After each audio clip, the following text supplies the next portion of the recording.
ठीक है। मैट्रिक्स की power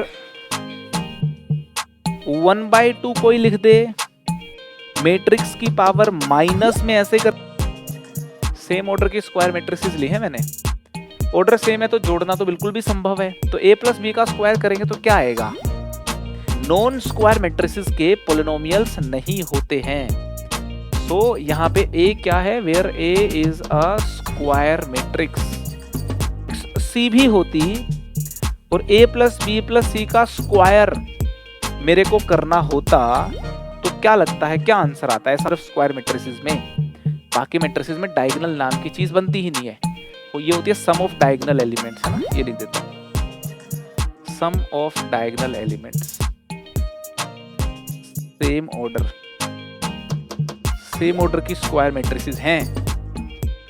trace of A B trace of B A के बराबर होगा, ये ट्रेस की प्रॉपर्टी है जनाब। सो नेक्स्ट टॉपिक है trace of a square matrix, है ना। ट्रेस बड़ी इंटरेस्टिंग टर्म है, ट्रेस की क्या ब्यूटी है ये आगे जब मैट्रिक्स पढ़ते हैं अपन हायर स्टडीज में तो और अच्छे से पता चलता है। ट्रेस बड़ी यूजफुल चीज होती है ना। एक स्क्वायर मैट्रिक्स अगर अपन ले लें, यहाँ पे एक स्क्वायर मैट्रिक्स ले ली, A11 A12 A13 A21 A22 A23 A31 A32 A33, ये अगर एक स्क्वायर मैट्रिक्स ले लेते हैं अपन A, ट्रेस होती है डायगोनल एलिमेंट्स का सम, है ना। ये हमारे हैं डायगोनल एलिमेंट्स, ये हमारे हैं डायगोनल एलिमेंट्स। इन डायगोनल एलिमेंट्स का जो सम है उसको ट्रेस बोलेंगे। Trace of A, trace of A को रिप्रेजेंट ऐसे करते हैं TR, ब्रैकेट में लिख देते हैं यूं करके A, है ना। ये हो गई ट्रेस ऑफ ए, और ट्रेस ऑफ ए हो गई A11 plus A22 plus A33, है ना। डेफिनेशन अगर बोली जाए तो यूं बोलेंगे, trace of A is basically summation of all the elements जिनका I और J बराबर है, सिग्मा AII। ये बात समझ में आ रही है, सिग्मा AII, है ना। A11 A22 A33 सिग्मा, ये डेफिनेशन है भाई ट्रेस की, ठीक है। ये ट्रेस की डेफिनेशन है, मेन बात ये है। डिफाइंड होती है सिर्फ स्क्वायर मैट्रिसेस के लिए, क्योंकि डायगोनल बनता है सिर्फ स्क्वायर मैट्रिसेस में, बाकी मैट्रिसेस में डायगोनल नाम की चीज बनती ही नहीं है। ये होती है सम ऑफ डायगोनल एलिमेंट्स, है ना, ये लिख देता हूं, sum of diagonal elements, sum of diagonal elements, ठीक है। अगर मान लो आप एक मैट्रिक्स A को K से मल्टीप्लाई कर दोगे फिर ट्रेस निकालोगे, अगर मान लो एक मैट्रिक्स को आप K से मल्टीप्लाई कर दो तो देखो सारे यहाँ पे K से हो जाएंगे एलिमेंट्स मल्टीप्लाई, ऐसे करके सारे एलिमेंट्स K से हो जाएंगे मल्टीप्लाई। फिर अगर आप ट्रेस निकालोगे तो K times trace of A नहीं आ जाएगी, इजीली ऑब्जर्व किया जा सकता है ये तो ये हो जाएगी K times trace of A। Very interesting thing to note. Number 3 पे नोट कर सकते हैं अपन, अगर A प्लस बी की ट्रेस निकालनी है, दो मैट्रिक्स को जोड़ोगे ना, दो मैट्रिक्स को जोड़ोगे तो डायगोनल एलिमेंट में दूसरी मैट्रिक्स के डायगोनल एलिमेंट जुड़ जाएंगे, तो दोनों की ट्रेस जुड़ जाएगी। Trace of A plus trace of B लिखा जा सकता है इसको, और अगर यहाँ माइनस है तो यहाँ माइनस भी लिखा जा सकता है। तो ये तीन बहुत ही सिंपल बातें हैं ट्रेस के बारे में, आपको पता होनी चाहिए। Trace of A plus B, trace of A plus trace of B, trace of A minus B, trace of A minus trace of B, ठीक ठीक है। मुझे बताओ कि ट्रेस ऑफ ए बी जो है, ये बड़ी इंटरेस्टिंग बात है, क्या trace of A B trace of B A के बराबर होगी क्या? अच्छा, ए और बी स्क्वायर मैट्रिक्स हैं सेम ऑर्डर की, तो ए बी और बी ए मतलब संभव है, मतलब मल्टीप्लीकेशन तो डिफाइंड ही है यहाँ पे, तो क्या ए बी का ट्रेस और बी ए का ट्रेस बराबर होगा क्या? इंटरेस्टिंग बात है ये, ए बी का ट्रेस और बी का ट्रेस बराबर होता है। दो मैट्रिक्स ए और बी लेके देख लेना चाहिए आप। दो मैट्रिक्स ले लेना, ए ले लेना, बी ले लेना, मल्टीप्लाई करना, ए बी निकालना, ए बी का ट्रेस बी ए के ट्रेस के बराबर मिल जाएगा। आप इस एक्सपेरिमेंट को करना चाहो तो रफ कॉपी में कर सकते हो। याद रख लो, trace of A B is equal to trace of B A, where obviously where A and B are square matrix of same order. लिख देता हूं फिर भी इस बात को, where A and B are square matrices of same order, square matrices of same order, same order की square matrices हैं। Trace of A B trace of B A के बराबर होगा। ये ट्रेस की प्रॉपर्टी है जनाब, है ना। क्लियर है जी trace of matrix. Trace of matrix अगर क्लियर है तो अभी अपन अलजेब्रा ऑफ स्क्वायर मैट्रिक्स भी डिस्कस कर लेते हैं, है ना। पावर वगैरह क्या होती हैं स्क्वायर मैट्रिक्स में, ठीक है। Algebra of square matrices, square matrices, है ना, है ना।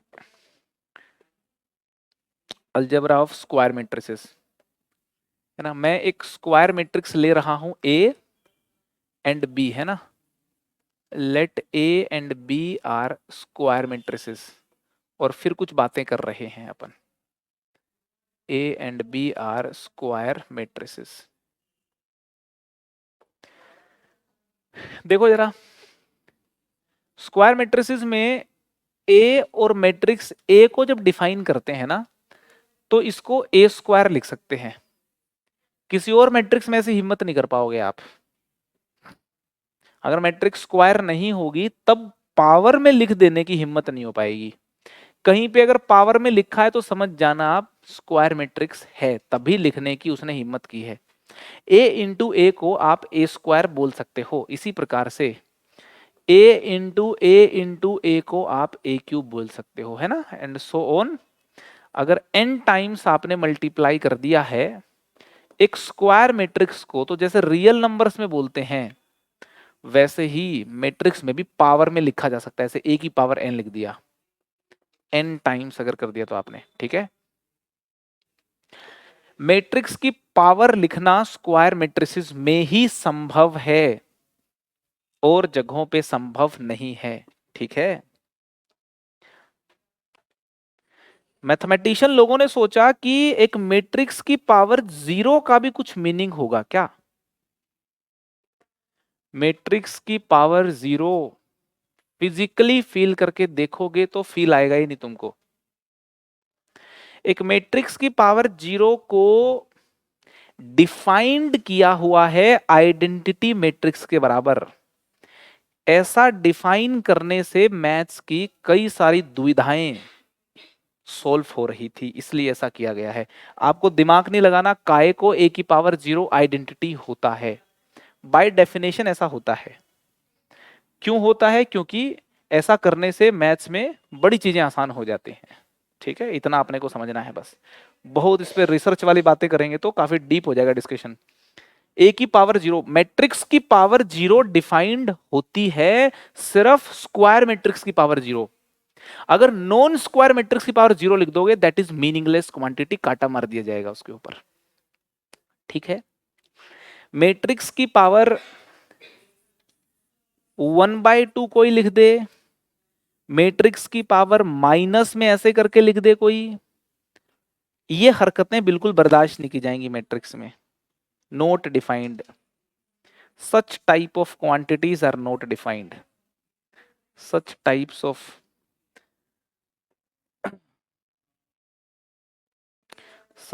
of quantities are not defined।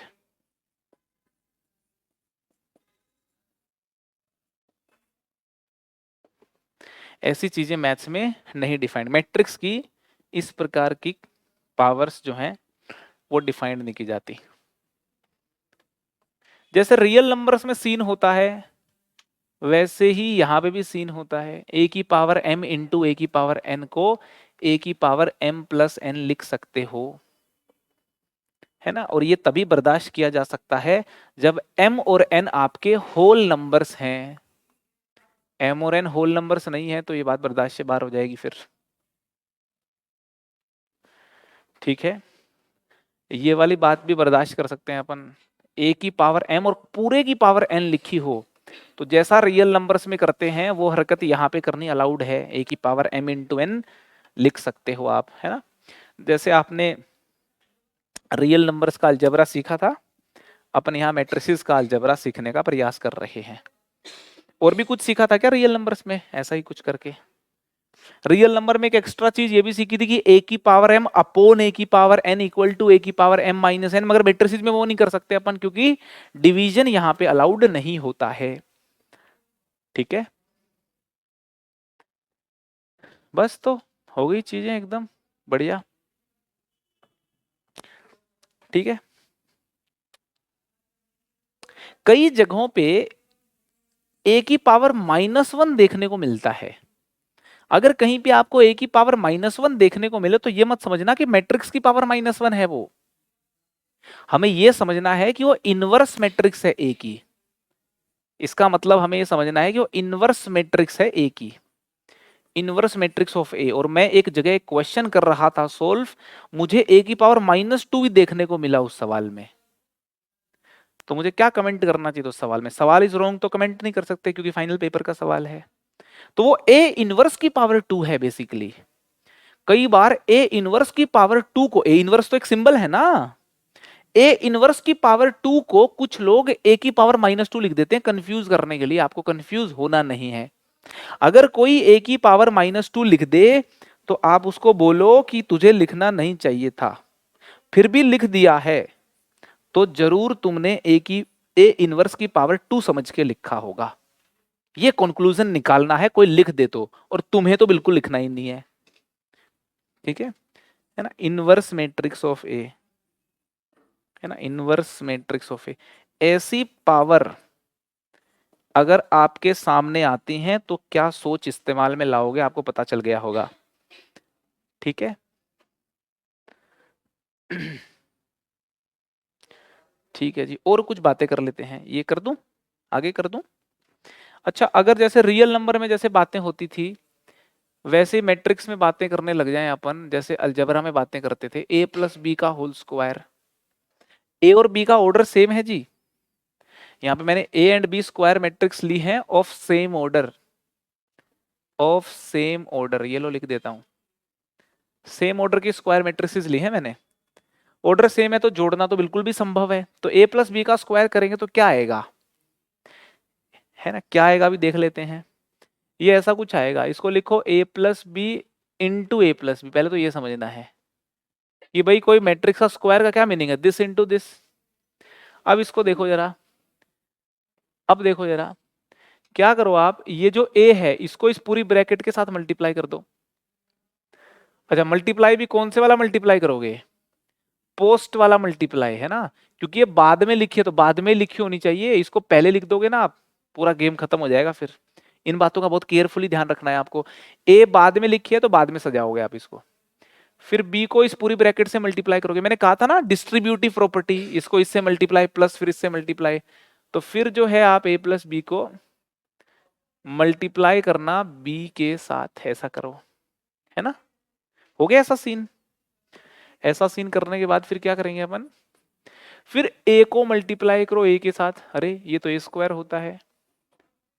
फिर ए को पोस्ट मल्टीप्लाई करो बी के साथ, बाद में लिखा है ना भाई, तो इसको लिखो बी ए, है ना। फिर बी को मल्टीप्लाई करो ए के साथ, पोस्ट मल्टीप्लाई ए बी, फिर बी को मल्टीप्लाई करो, है ना।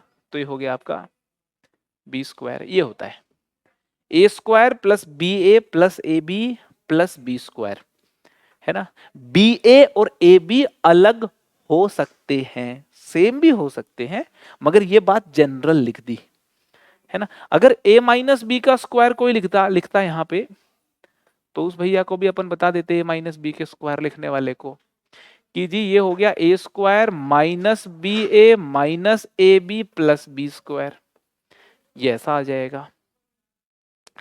ठीक है ना।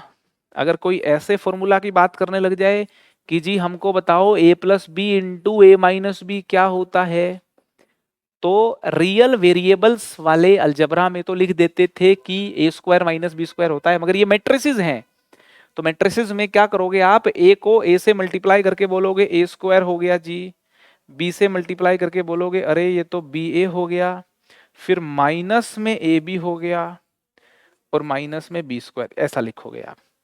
कभी भी a plus b into a minus b वाली ब्रैकेट ओपन करनी पड़े तो ध्यान से सोचते हुए ऐसे ओपन करेंगे, ठीक है ना। a का पोस्ट मल्टीप्लीकेशन, फिर b का पोस्ट मल्टीप्लीकेशन, इनके साथ ये आपके सामने है, ठीक है। क्लियर हो गई बात। इसी तरीके से कुछ भी मल्टीप्लीकेशन की बात कर रखी हो बहुत ही केयरफुली अपन करेंगे, ठीक है। अगर एक मैट्रिक्स सी भी होती, मान लो, चलो बात कर ही लेते हैं, अगर एक मैट्रिक्स सी भी होती और a प्लस बी प्लस सी का स्क्वायर मेरे को करना होता तो क्या लगता है, क्या आंसर आता, ऐसा कुछ आता, A square plus B square plus C square plus B A plus A B plus C A plus A C plus B C plus C B, ऐसा कुछ आ रहा होता, ठीक है। अगर a प्लस बी प्लस सी का होल स्क्वायर भी ओपन कोई करवाए तो कर सकते हैं जी, कोई प्रॉब्लम नहीं है, ठीक है। सो मैट्रिक्स में स्क्वायर मैट्रिसेस का जो अलजेब्रा है वेरी सिंपल, थोड़ा केयरफुल रहने की जरूरत है, अदरवाइज कुछ भी नहीं है। डन। ठीक है।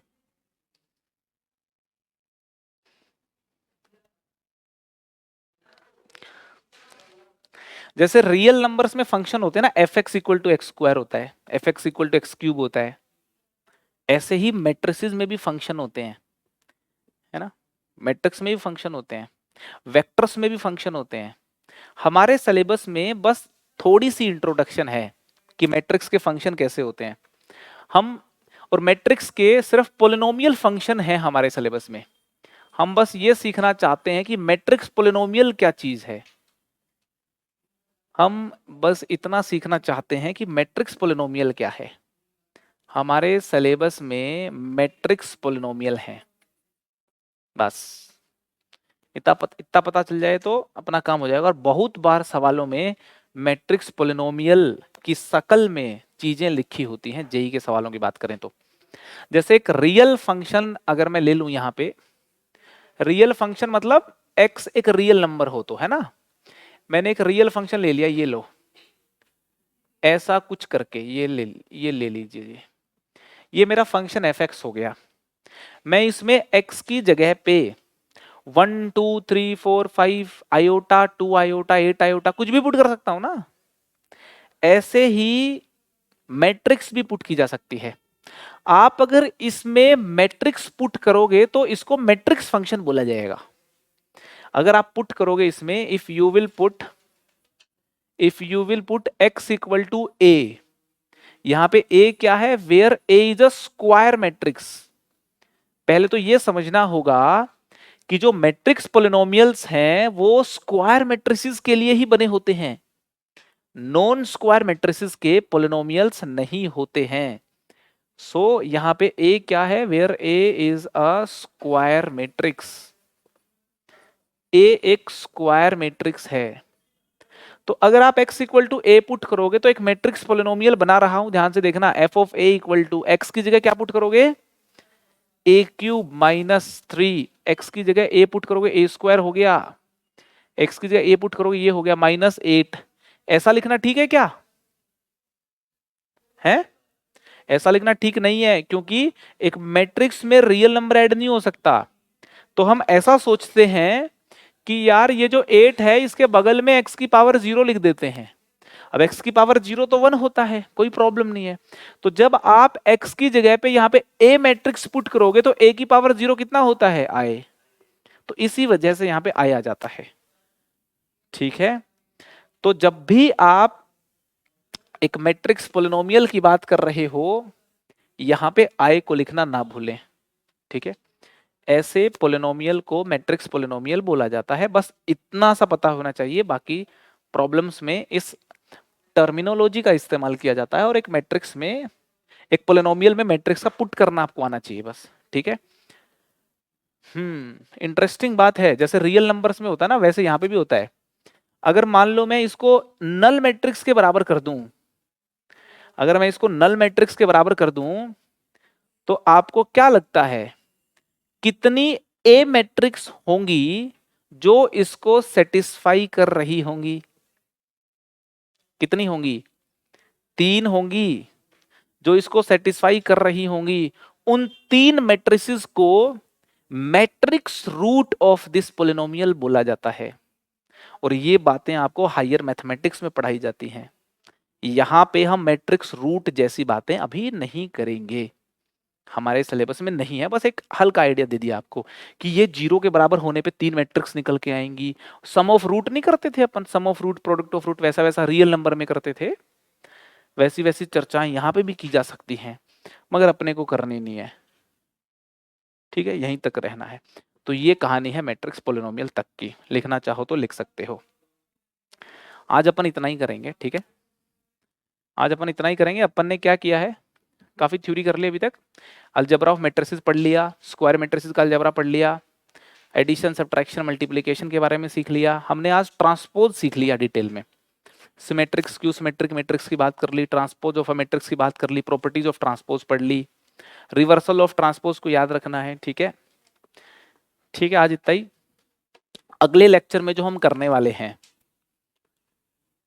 उनमें से ही मैक्सिमम क्वेश्चन आने की चांसेस हैं, ठीक है। तो so next lecture is very important.